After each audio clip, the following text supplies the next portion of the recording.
Early 2000s, while on tour with the Circus Guy musical Goodwill Ambassador program, sponsored by the U.S. Embassy in the Middle East, I wrote an environmental song that we performed in Kuwait at the IMAX Theater for school kids, and on a solar-power, wind-powered stage we built at the Wadi Environmental Science Center in Cairo, Egypt. The song lyrics went like this. It started, "If space aliens came to our planet, they would never think to call it Earth. They would call it the planet Water. Still, water that we can use directly is very limited." And then the music began. There's a video which you can click on to see what we did here in the syllabus. And then the narration said, "The total volume of water on Earth is about 1.4 billion cubic kilometers, but only 41 million of this is fresh water that we can drink and use. We must protect this precious heritage. We must recycle it and filter it. We must purify it and make it good to drink again, as nature has always shown us. It isn't hard to do. We are the stewards of the earth and the water." Then the music began and the singing, and I sang, "There's lots of talk about disasters that are coming down the pike. We're told we'll soon run out of water and we'll one day have to fight, live and let die. But water's not like oil, it never disappears. It's so abundant, there's no need for all these fears. Water, water everywhere, but not a drop to drink. Purifying water, friends, is easier than you think. Making new fresh water is as simple as can be. Through distillation and osmosis and some fun technology, you'll see. Because we're," and then the chorus began, "living on a water planet, blue and green on top of granite, water. You may call this planet Earth, but water is our place of birth. A hypersea of living liquid life. We're alive. Water's life." I won't sing it for you now. You can see the video. And then there was a spoken section where the narrator said, "About 80% of the diseases that plague humanity are waterborne. Cholera, typhoid, amoebic dysentery, diarrhea, and other pathogenic diseases, not to mention arsenic, lead, mercury, and other forms of heavy metal poisoning. These are all completely avoidable. All we have to do is stop dumping our biological and chemical wastes and radiological wastes into our water supply. Drinking quality fresh water should never be used to carry our filth. Polluting our water supply is an inexcusable and criminally dangerous practice.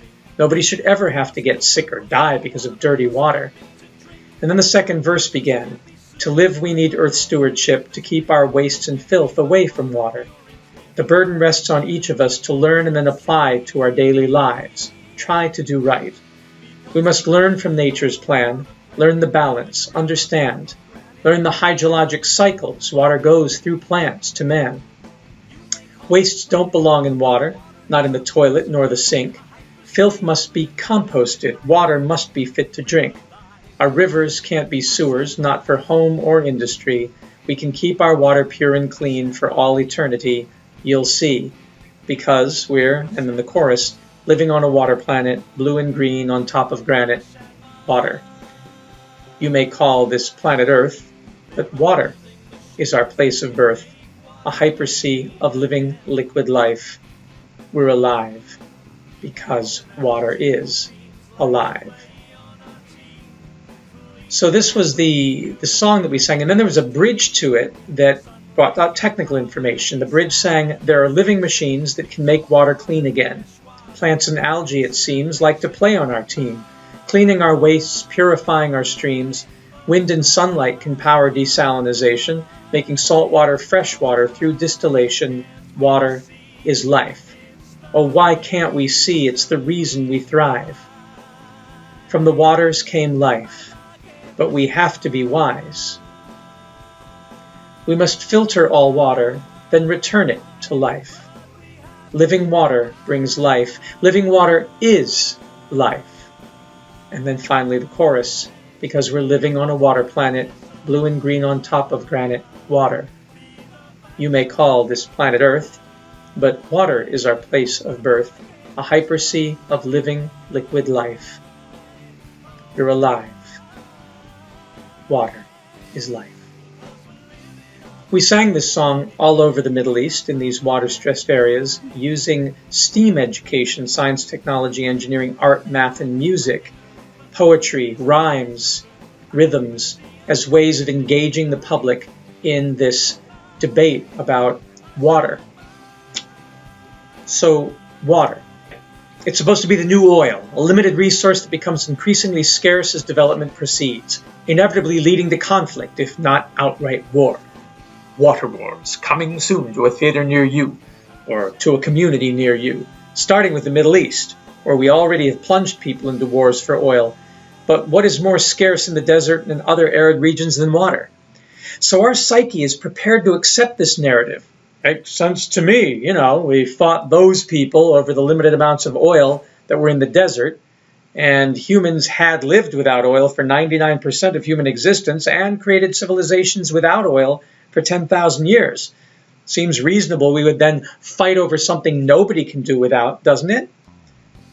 And yet, analysis of both current events and history has shown that water scarcity has as often been the trigger for transboundary cooperation as it has conflict. And there is very little evidence that human beings have been unable to find ways to share water or to find ways to ensure its supply and purification. The fact of the matter is, as the song I wrote describes, we live on a water planet. And of all the resources we have, water is the one in the least danger of running out, at least until the sun expands in 1 billion years and boils it off the earth. The water cycle has been operating for billions of years.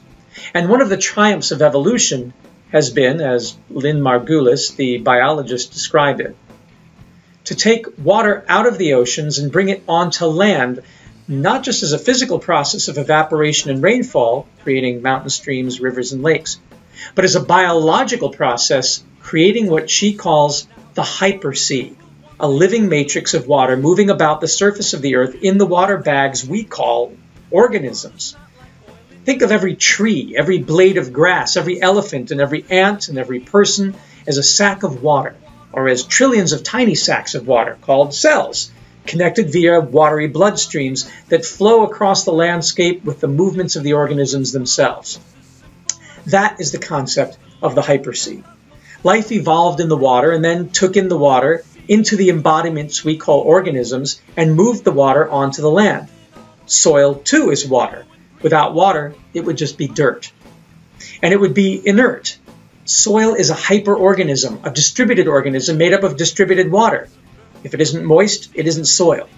So when Lynn Margulis, who also came up with the famous endosymbiotic theory, called terrestrial life a hypersea, she wasn't kidding. The soil was the sea on land, sprouting fruiting bodies in the form of plants that could send information to other locations to turn dirt into soil, and creating detachable mobile water bags called animals who could carry water within them that could be released through peeing and pooing to build more hypersea. Oh, and sweating too. We critters can be looked on as the way that the sea conquered the land. Water's vitally important. We know that because we are water. But is it something to fight over? Is water something that we have to fight over? See, the thing about water is that it's fungible, meaning it can take many forms, and it has enormous liquidity. It is, after all, liquid. It can be transformed in so many ways through its 3 primary phases, solid, liquid, and gas, and through its solvent properties, dissolving and transporting salts and other minerals and materials that can be nutrients or building blocks, and its transport properties as an agent of carriage, moving not just materials but objects large enough through its remarkable buoyancy properties that it could span and spawn a world system of commerce. It is also a carrier of information, chemical and acoustic, and a carrier of energy.